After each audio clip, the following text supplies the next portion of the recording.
Fermez les yeux. Imaginez un repas dans l'Antiquité.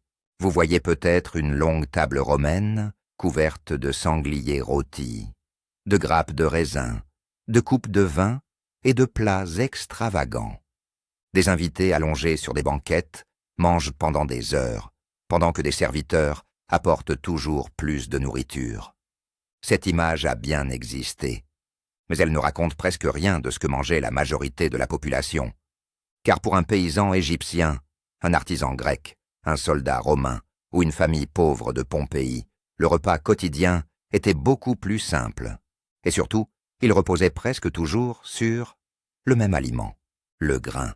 Avant de continuer, il faut préciser une chose. L'Antiquité couvre plusieurs millénaires et un immense territoire. On ne mangeait pas la même chose en Égypte, en Grèce, en Gaule, en Inde ou en Chine. Pour raconter une histoire claire, nous allons donc suivre principalement les peuples du bassin méditerranéen, les Égyptiens, les Grecs et les Romains. Mais comment peut-on savoir ce que mangeaient des personnes mortes depuis plus de 2000 ans? Les chercheurs ne se contentent pas de lire les récits anciens.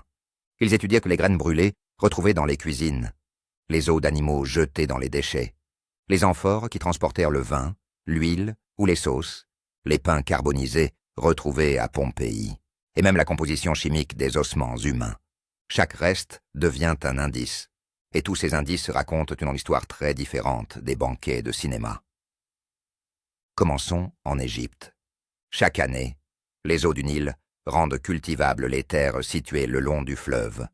Les Égyptiens y font pousser notamment du blé et de l'orge. Avec ces céréales, ils produisent deux aliments essentiels, le pain et la bière. Le pain n'est pas toujours blanc, tendre et parfaitement régulier, comme celui de nos boulangeries.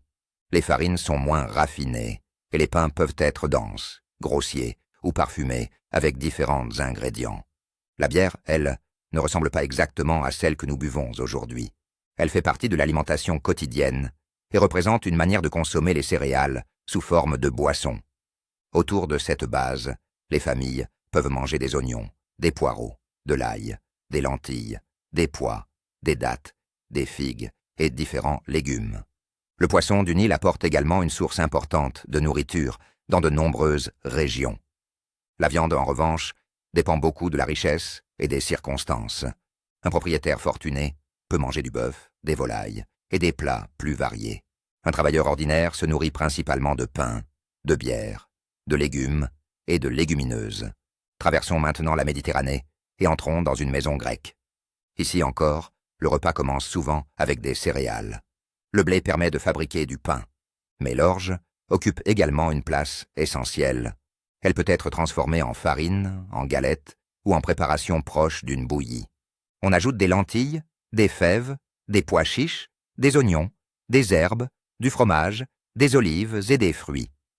L'huile d'olive sert à cuisiner, à assaisonner et à conserver certains aliments. Le vin est courant. Mais lors des banquets grecs, il est généralement mélangé avec de l'eau, dans un grand récipient, avant d'être distribué aux invités. Boire du vin sans eau est souvent considéré comme un comportement excessif et peu maîtrisé.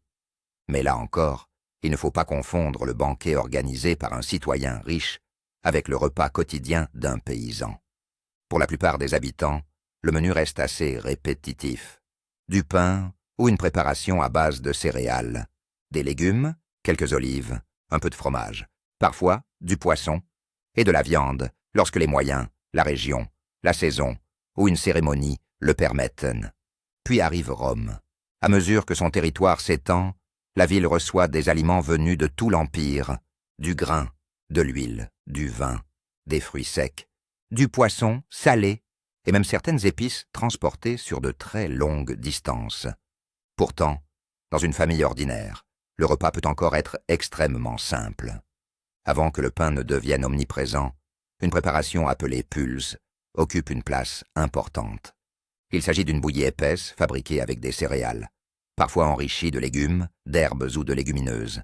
Les Romains mangent également du pain, des fèves, des lentilles, des pois chiches, du chou, des oignons, des poireaux, des figues, des raisins, des noix, du fromage et des œufs.